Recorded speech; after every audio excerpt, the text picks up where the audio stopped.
ଅଗନା ଅଗନି ବନସ୍ତରେ ବାଘ, ସିଂହ, ହାତୀ, ହରିଣ ଇତ୍ୟାଦି ପ୍ରାଣୀ ରହୁଥିଲେ। ସେମାନଙ୍କର ରାଜା ଥିଲା ସିଂହ। ସେଇ ବନସ୍ତରେ ଥିଲା ଗୋଟିଏ ବହୁତ ବଡ଼ ପୋଖରୀ। ସେଇ ପୋଖରୀରେ ରହୁଥିଲା ଗୋଟିଏ ଅଦ୍ଭୁତ ପ୍ରାଣୀ। ଦିନ ତମାମ ସେ ପୋଖରୀରେ କିଛି ରହୁନଥିଲା, କିନ୍ତୁ ରାତି ହେବା ମାତ୍ରେ ତା ପାଣି ଲାଲ ପଡ଼ିଯାଉଥିଲା।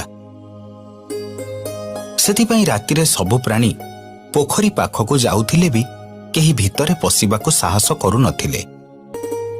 ମହାରାଜ, ମହାରାଜ, କାଲି ରାତିରେ ମତେ ବହୁତ ଜୋରରେ ଶୋଷ ହେଲା, କିନ୍ତୁ ମୁଁ ପୋଖରୀ ଭିତରକୁ ଗଲିନି। କୂଳରେ ରହି ଦେଖିଲି ଯେ ପୋଖରୀ ମଝିରେ ଖାଲି ରକ୍ତ ଦିଶୁଥିଲା। ମୁଁ ଡରିକି ପଳେଇ ଆସିଲି ସେଠୁ। ହଁ ମହାରାଜ, ବହୁତ ଥର ମୁଁ ବି ଲକ୍ଷ୍ୟ କରିଛି, ହେଲେ ମୁଁ ତ ଛୋଟ ପ୍ରାଣୀଟିଏ, ସେଥିପାଇଁ ଭିତରକୁ ପଶିବାର ସାହସ କରିପାରେନି। ଦେଖିବାକୁ ପଡ଼ିବ ସେ ପୋଖରୀ ଭିତରେ କେଉଁ ପ୍ରାଣୀ ଅଛି। ସେଦିନ ଅମାବାସ୍ୟା ଥିଲା। ପୁରା ସୁନସାନ ଅନ୍ଧାର। ଗୋଟିଏ ମୂଷା ଜଙ୍ଗଲ ରାସ୍ତା ଦେଇ ଫେରୁଥିଲା। ହଠାତ୍ ତାକୁ ଶୋଷ ଲାଗିଲା। ସେ ଦେଖିଲା ପାଖରେ ପୋଖରୀଟିଏ ଅଛି। ସେଥିପାଇଁ ସେ ପୋଖରୀ କୂଳକୁ ଆସିଲା। ପାଣି ପିଇବାକୁ ଭିତରକୁ ପଶିବାକୁ ଯେମିତି ଯାଇଛି, ପୋଖରୀ ଭିତରୁ ଗୋଟିଏ ଅଦ୍ଭୁତ ଶବ୍ଦ ସେ ଶୁଣିବାକୁ ପାଇଲା। ସେ ଛାନିଆ ହେଇ ସେଠୁ ଫେରି ଆସିଲା। ଇଲୋ ବୋଉଲୋ, କିଏ ଅଛି ଏଠି? ହଁ,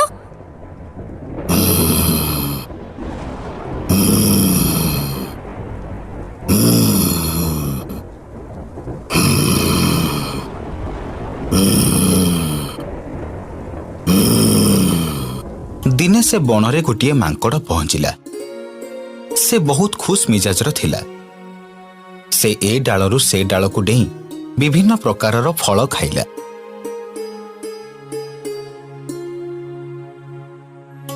କିଛି ସମୟ ପରେ ସନ୍ଧ୍ୟା ହେଇଗଲା। ତାପରେ ରାତି ମାଡ଼ି ଆସିଲା। ମାଙ୍କଡ଼କୁ ଶୋଷ ହେବାରୁ ସେ ସେଇ ପୋଖରୀ କୂଳରେ ପହଞ୍ଚିଲା। ସେ ପାଣି ପିଇବା ପାଇଁ ଯେମିତି ଭିତରକୁ ପଶିଛି,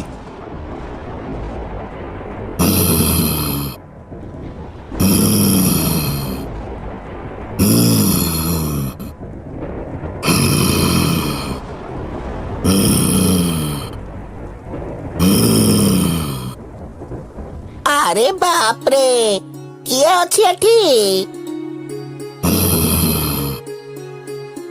ମାଙ୍କଡ଼ କୂଳକୁ ଉଠି ଆସିବା ପରେ ସେ ସ୍ପଷ୍ଟ ଦେଖିପାରିଲା ଯେ ପାଣି ଭିତରେ କୁମ୍ଭୀର ଅଛି।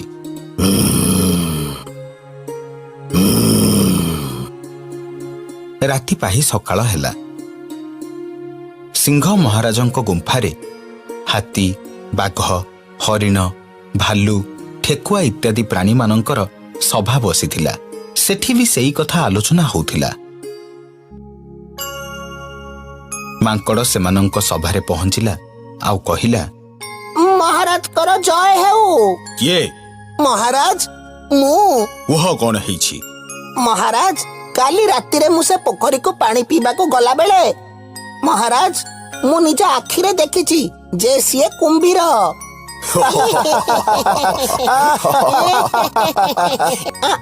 ମୁଁ ସତ କହୁଛି ମହାରାଜ, ଏଇଟା ମୋର ମନଗଢା କାହାଣୀ ନୁହଁ।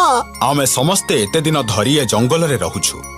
ସେ ପ୍ରାଣୀ ବିଷୟରେ ଆମେ ଜାଣିପାରିଲୁନି, ଆଉ ତୁ ଆଜି ଆସି ଜାଣିଗଲୁ? ମହାରାଜ, ଆପଣ ସମସ୍ତଙ୍କୁ ନେଇ ମୋ ସାଙ୍ଗରେ ଚାଲନ୍ତୁ। ଠିକ ଅଛି, ଆସ ସମସ୍ତେ। ମହାରାଜ, ମୋର ଗୋଟିଏ ଅନୁରୋଧ ଅଛି। ହଁ, କୁହ। ମହାରାଜ, ଆପଣ ମାନେ ସମସ୍ତେ ଗଛ ଉହାଡରେ ଲୁଚିଯିବେ। ମୁଁ ପୋଖରୀ ପାଣିକୁ ଟେକାଟେ ପକେଇବି। ଦେଖିବେ, ସେ କୁମ୍ଭୀର ନିଶ୍ଚୟ ବାହାରିକି ଆସିବ। ଠିକ ଅଛି, ଚାଲ ସମସ୍ତେ। ସବୁ ପଶୁ ସିଂହ ମହାରାଜଙ୍କ ପଛେ ପଛେ ପୋଖରୀ କୂଳକୁ ଗଲେ। ଯୋଜନା ମୁତାବକ ସବୁ ପଶୁ ଗଛ ପଛରେ ଲୁଚିଗଲେ। ମାଙ୍କଡ଼ ଦୂରରେ ଛିଡ଼ା ହେଇ ପାଣିକୁ ଟେକା ମାରିଲା। ତାପରେ ସତକୁ ସତ କୁମ୍ଭୀର ପାଣି ଉପରକୁ ଉଠି ଆସିଲା ଆଉ ସମସ୍ତଙ୍କୁ ଦେଖିଲା। ଆରେ ହାତୀ ବାଘ ସିଂହ ସମସ୍ତେ ଆସିଛନ୍ତି। ତା ମାନେ ଏମାନେ ମତେ ଆଜି ଧରିବାକୁ ଆସିଛନ୍ତି।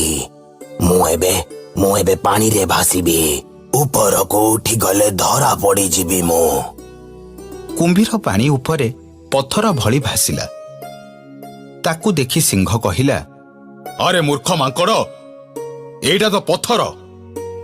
ମହାରାଜ, ଆପଣ ଟିକିଏ ଭଲ ଭାବେ ଦେଖନ୍ତୁ। ଏଇଟା ପଥର ନୁହଁ, କୁମ୍ଭୀର। ଏଇଟା କୁମ୍ଭୀର। କୁମ୍ଭୀର? ପାଗଳ ମାଙ୍କଡ। ମହାରାଜ, ଆପଣ ହାତୀ ଭାଇଙ୍କୁ କୁହନ୍ତୁ ସିଏ ଗୋଟିଏ ଦଉଡିକୁ ଫାସି ଭଳି କରି ପାଣି ଭିତରକୁ ପକେଇବେ। ପଥରକୁ ବାନ୍ଧି ଟାଣି ଆଣିବେ। ମାଙ୍କଡର ଅନୁରୋଧ କ୍ରମେ ହାତୀ ପାଣି ଭିତରକୁ ଗୋଟିଏ ଦଉଡ଼ି ବାନ୍ଧି ପକେଇଲା। ସେଥିରେ କୁମ୍ଭୀର ବନ୍ଧା ହେଇଗଲା। କୁମ୍ଭୀରକୁ ହାତୀ ତା ଶୁଣ୍ଡ ଲଗାଇ ପାଣି ଉପରକୁ ଟାଣି ଆଣିଲା।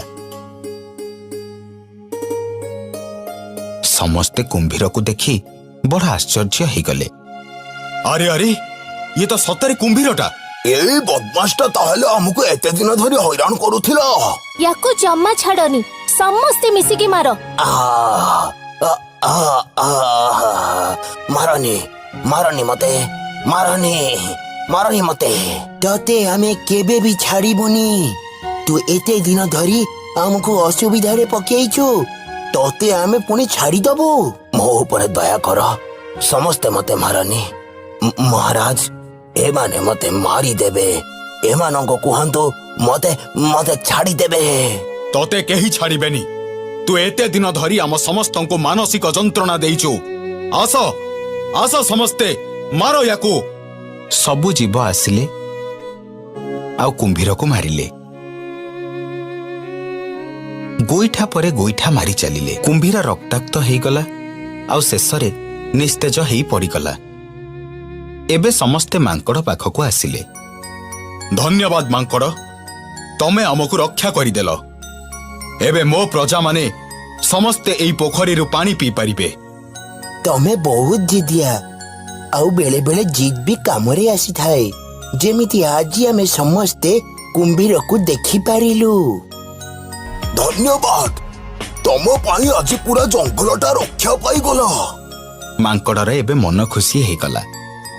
ପୁରା ଜଙ୍ଗଲ କୁମ୍ଭୀର ଦାଉରୁ ମୁକ୍ତ ହେଇଗଲା।